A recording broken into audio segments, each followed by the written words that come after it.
Bienvenidos a Cerebro en Contexto, el podcast del Departamento de Neuropsicología de la Universidad del Valle de Guatemala. Soy Elisa Velázquez, estudiante de la maestría en Neuropsicología. Yo soy la doctora Claudia García de la Cadena, directora del programa de Neuropsicología. Y está con nosotros este día la doctora Fey Ostrowski, que este es un segundo capítulo y nos hablará de algunos factores de prevención, más bien programas de prevención y trabajo que ella ha estado realizando en los últimos años en relación a este tema. Bienvenidos. Muchas gracias por la invitación a las dos. Seguro se quedaron muy picados con nuestro último episodio acerca de la definición de qué es la violencia y también cómo la neuropsicología contribuye desde ese espacio y estamos poniendo a el cerebro en ese contexto de la violencia. Ya nos hablaban en el episodio pasado acerca de qué la genera, cuáles son los factores que como profesionales de las neurociencias podemos identificar. Pero ahora cómo todo eso, que es una neuropsicología experimental que va generando datos y que también hace por eso relevante que hagamos investigación, cómo esos datos que ha generado desde el 94 han hecho que ahora también su trabajo esté enfocado en la prevención y en hablar de cómo la violencia es un tema de salud pública. ¿Podría hablarnos con más detalle de eso? Sí, con mucho gusto. Lo que ha sucedido es que una de las preguntas, porque yo empecé a estudiar esta parte de la psicopatía criminal y individuos muy violentos, pues la pregunta que surge es ¿qué genera esa violencia? Pero también la pregunta obligada es ¿qué la puede prevenir? Y entonces a través de estudiar desde el punto de vista neuropsicológico cómo funciona el cerebro, pero cómo funciona su cerebro en relación a su atención, su memoria, su capacidad de planear, organizar y secuenciar, cómo procesan emociones, que es lo que hace un diagnóstico neuropsicológico. Nosotros observamos en más de 370 internos de muy alta peligrosidad que hay 3 periodos críticos en las historias de estas personas. Hablábamos en el capítulo pasado que la violencia de base producto no surge de un día nada más, sino que surge de factores de riesgo individuales, familiares y sociales. Y entonces cuando yo he entrevistado a estas personas muy violentas que han cometido crímenes pues terribles, lo que encontramos es que hay 3 periodos críticos. Hay un periodo crítico a los 3 años, en donde los niños ya empiezan a tener rasgos de psicopatía, donde tienen conductas opositivo desafiantes, donde tienen muchos problemas de conducta, de desinhibición, de impulsividad, que no tiene que ver con el síndrome de déficit de atención, con impulsividad e hiperactividad, es todo un patrón de conducta y que ese es un periodo. Hay otro periodo crítico que es entre los 7 y los 8 años, en donde cuando ingresan a la escuela les cuesta a algunos mucho trabajo para leer y escribir. Esto no tiene que ver con falta de capacidad intelectual, sino tiene que ver con madurez de ciertas áreas que en el cerebro son la circunvolución angular. Esa es un área que necesitamos para conectar estímulos visuales y auditivos, y entonces no aprenden a leer a la misma tasa que los demás. Entonces muchas veces hay fracaso escolar y hay enojo. Y otra etapa crítica es entre los 11 y los 13 años, en donde se unen a pandillas, es en la adolescencia, y que tiene que ver con la toma de decisiones basada en emociones. Esa es un área del cerebro que nosotros la identificamos como las áreas orbitofrontales. Y entonces lo que hemos visto, porque también hacemos estudios de neuroimagen del cerebro, o sea, con estudios de cómo está funcionando ciertas áreas, encontramos que a los 3 años esta falta del procesamiento afectivo, de la insensibilidad y del enojo continuo tiene que ver con una estructura del cerebro que tiene y la maduración de un área que se conoce como la amígdala, que no son las amígdalas que están en la garganta, es una pequeña estructura que sí se sabe que cuando se lesiona, cuando se altera, el procesamiento de las emociones, sobre todo del miedo y del enojo, está alterada. Entonces, checa muy bien esa área con las conductas, con los trastornos de conducta que vemos a los 3 años. Les contaba yo que a los 7, 8 años es la circunvolución angular Y quiere decir que el cerebro no está madurando o no está siendo conectado, no mal, pero no está del todo normal para poder controlar y se presentan estas conductas que causan tanto daño.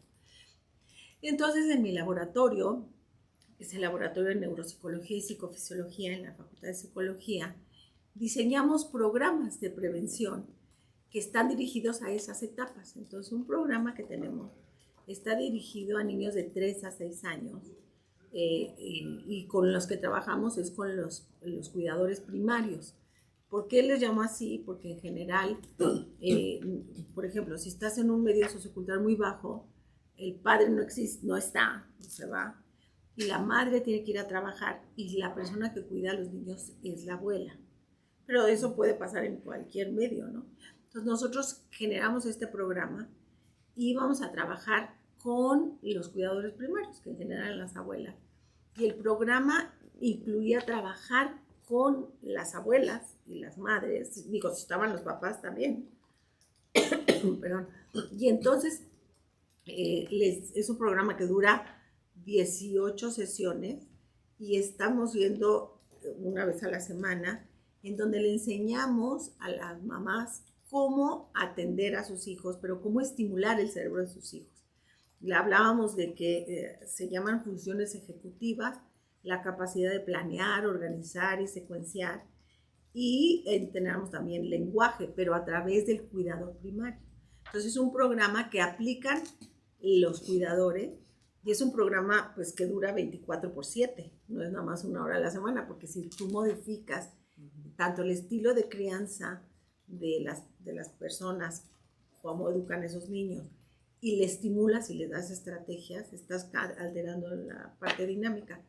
Todos estos estudios, además trabajamos con los cuidadores primarios, que es dar herramientas para empoderar a las mujeres, que muchas veces están solas, y les damos algunas estrategias para que puedan tener algún trabajo. Y entonces este programa dura 18 semanas.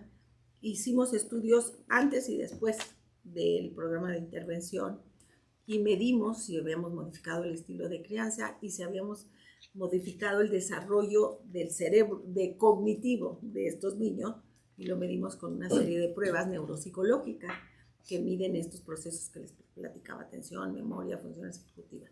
Y teníamos también un grupo control, o sea, un grupo que eran del mismo medio sociocultural, pero que no hicimos el programa de intervención. Y pues encontramos que había mejorías en todos los aspectos. No es que cambiemos y que ahora ya son genios y que tengan todo eso, pero sí tienen más autocontrol. Cambiamos el estilo de crianza dictatorial por un autoritario y menos permisivo, autoritario democrático, que eso es importante, sí, tiene que haber reglas, pero que estas reglas las puedas negociar de vez en cuando. Y pues tenemos esos programas que es una opción, ¿no? Es un programa que se llama Premien, es un programa de prevención primaria de la violencia neuropsicológica. Y el otro programa que también implementamos era para los muchachos de 11 a 13 años, adolescentes. Y no está dirigido nada más a los que están en pandillas, lo hicimos dirigido a los adolescentes, dura 13 sesiones, lo hacemos dentro de las escuelas, pero en horarios con los de la escuela. Y tiene que ver con desarrollar factores como resiliencia. O sea, muchas veces los chicos en la adolescencia están sujetos a influencias de compañeros que les dicen: prueba esto, o vamos a introducir estas drogas, o es algo novedoso. Entonces el programa abarca varias áreas de toma de decisiones, de resiliencia, de análisis del mensaje, y no es un programa que es dirigido, dile no a las drogas, porque eso no funciona, sino dar estrategias en estas 13 sesiones para que estos adolescentes vean el mundo y analicen el mensaje. Y pues también tenemos resultados antes y después, ¿no?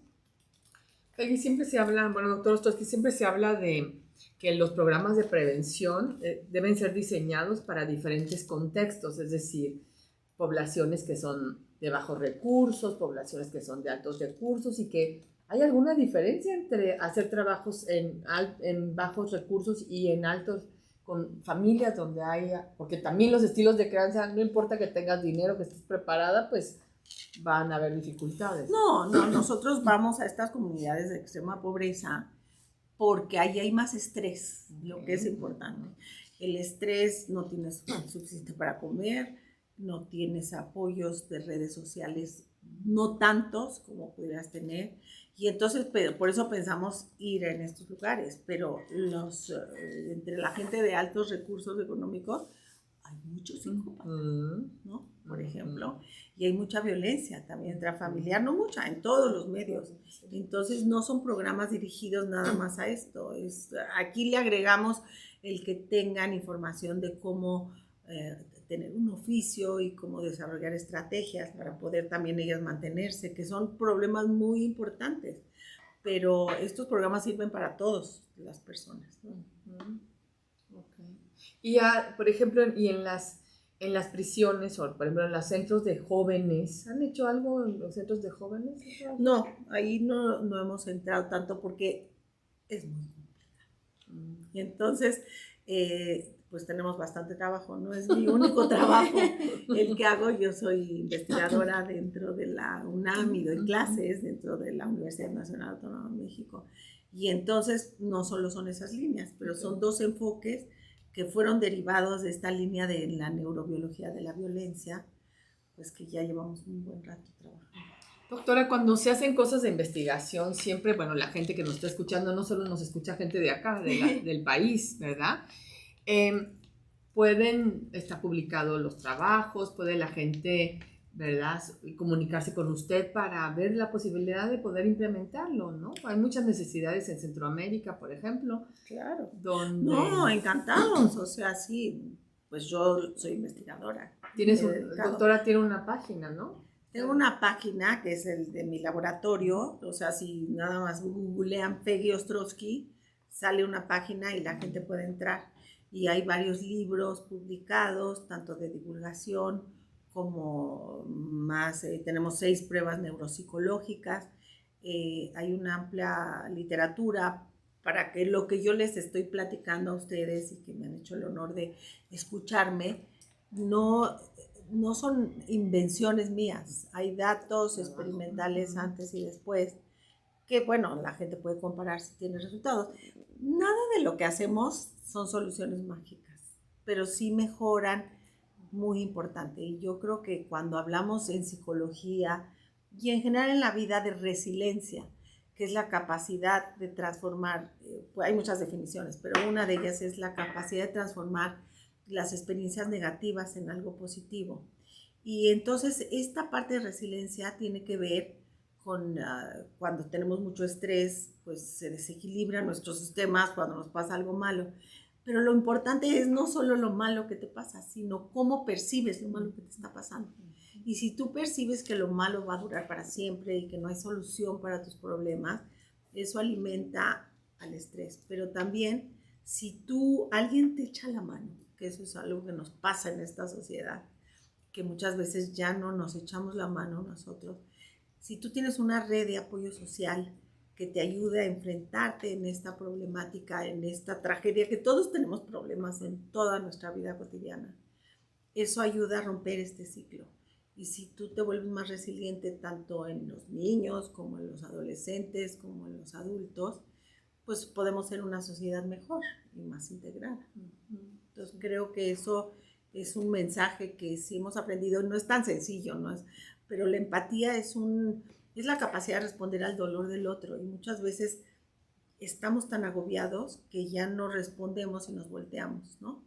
Y no estamos presentes. El echarle la mano a alguien siempre va a resultar en algo positivo, porque alteramos este ciclo, ¿no? Y no estamos solos. Sí.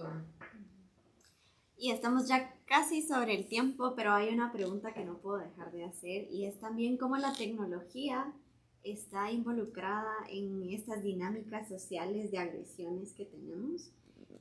¿Usted considera que esa es una línea próxima de investigación en la neuropsicología o en las neurociencias?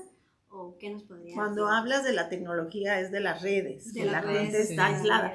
Bueno, yo creo que la tecnología está involucrada para bien y para mal. Ujú. Muchas veces el que tú te aísles y no tengas estas habilidades sociales y no estés respondiendo, porque la empatía se despierta cuando hay dolor, es algo biológico. Y entonces, si tú no interactúas físicamente con otro, pues no es el único requisito para que tengas integridad moral, pero sí es importante. Entonces creo que la tecnología, pues como todo extremo es una forma de barbarie, sí nos puede estar aislando mal, pero la tecnología, la realidad virtual también puede ayudar a desarrollar estos programas en donde ya no tengamos que trasladarnos, sino poder usar esta tecnología para atender a todas estas comunidades, ¿no? A través de esta tecnología, desde Zoom. Nosotros, por ejemplo, acabamos de sacar unas pruebas neuropsicológicas que son de tamizaje, porque ahorita, por ejemplo, con el COVID y con las epidemias, pues no podías valorar a tus pacientes y tú estabas aislado. Y ahorita esta tecnología nos ha permitido desarrollar esto, que son herramientas que ayudan tanto a la persona que necesita la ayuda neuropsicológica y los diagnósticos, como para los psicólogos que necesitan brindar este apoyo. Y ya la última, lo prometo. Pero hablábamos de la prevención en función de los niños y adolescentes, por ejemplo, pero también hablamos en el episodio pasado de cómo es la reinserción, que quizá ahí ya estamos hablando de una rehabilitación.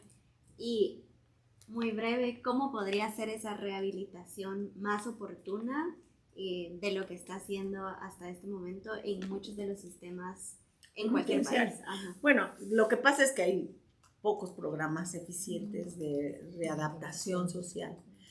Básicamente es porque tampoco hay diagnósticos adecuados. Entonces no es lo mismo que tú tengas una conducta antisocial, o sea, que tú robaste por ciertas conductas antisociales, y no podemos entrar en todos estos detalles, pero también tiene que ver con el tipo de psicopatía.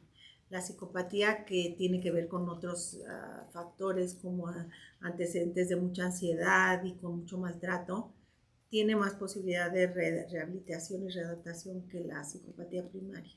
Y entonces ahorita estamos ya haciendo un proyecto con todos, como 25 estados de México, del país, en donde estamos estudiando las características de los internos de alta peligrosidad para poder desarrollar políticas públicas.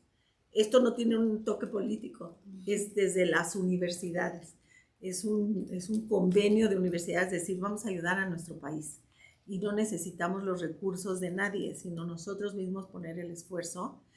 Y bueno, las 20 universidades, está la Universidad de Guanajuato, la Universidad de Mérida, la Universidad de Nuevo León, Tijuana. La de Tijuana, o sea, y tenemos, estas gentes son gente fantásticas que dirigen universidades y todos ellos tienen contactos con los reclusorios y estamos trabajando con ellos. En la primera fase es estudiar con quién estamos trabajando para poder programas de reinserción social, que es muy interesante. Nada más te digo rápido, pero por ejemplo, en un estado les dan clases a los internos universitarias para que puedan ser abogados.